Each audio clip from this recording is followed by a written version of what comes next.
Moseley set out to learn if each element had a unique X-ray spectrum, a barcode like the ones that had been discovered a half-century earlier using light. To find out, he placed a sample of an element inside an X-ray tube. When a beam of electrons struck the sample, the element gave off X-rays. Moseley could then determine the element's X-ray spectrum. The whole subject of X-rays is opening up wonderfully. When we fire electrons at a target made of platinum, we get a sharp line spectrum of 5 wavelengths. Tomorrow, I will search for the X-ray spectra of other elements. I believe they will prove much more important and fundamental than the ordinary light spectra. So he designed a long X-ray tube and built a tiny railroad car to carry his samples along inside it. And tied a little piece of silk fishing line to them, and then tied that line to a little bobbin. By turning the bobbin, Moseley could bring his samples, one after the other, into the line of fire. And so he could do all of these elements in one go, if you like, with the same vacuum tube.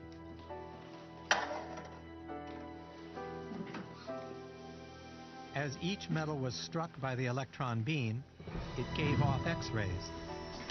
When diffracted by a crystal, they created a series of lines on a strip of film. In minutes, I can get a strong, sharp photograph of the X-ray spectrum. Moseley found, just as he had hoped, that each element had a unique X-ray spectrum. In just 4 days, I've got the spectrum of chromium, manganese, iron, cobalt, nickel, and copper. There is here a whole new branch of spectroscopy.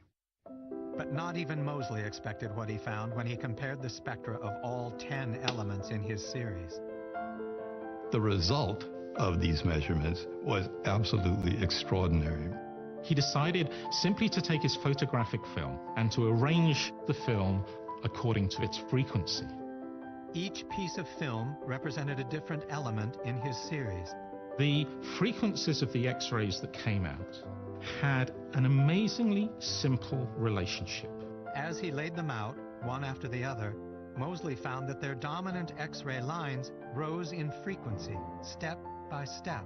And that produces this beautiful staircase. He had no idea when he started to measure these frequencies that the result, now known as Moseley's staircase, would come about. That was a great surprise. Moseley's X-ray lines showed that cobalt and nickel were just where they should be, even though their atomic weights were out of order.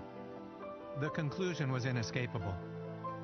The X-ray spectra of the elements didn't depend on their atomic weights, but on something even simpler. There was a remarkably simple relationship between the wavelength or the frequency of that X-ray that came out and something they came to call the atomic number of the element. Up to now, atomic number had simply referred to the number of an element's box in the periodic table. All the way back to Mendeleev. It's where in the row you are. It's counting one by one.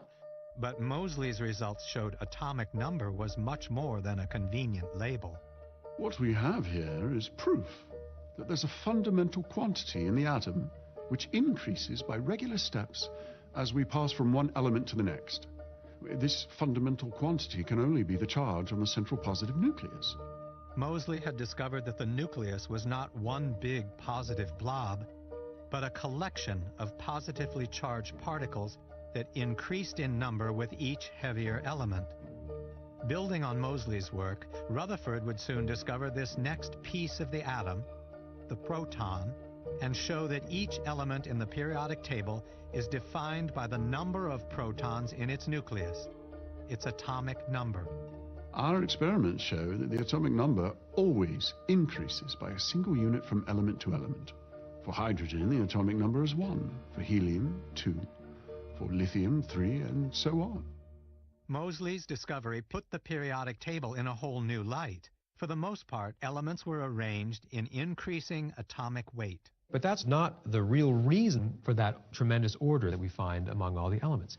It really is marching along atomic number, the amount of positive electric charge on that nucleus, none of which was known in Mendeleev's own day. Ethereum, beryllium, Armed with his X-ray machine, Moseley could quickly sort through the dozens of supposed new elements chemists had claimed to have found separating the real from the imagined.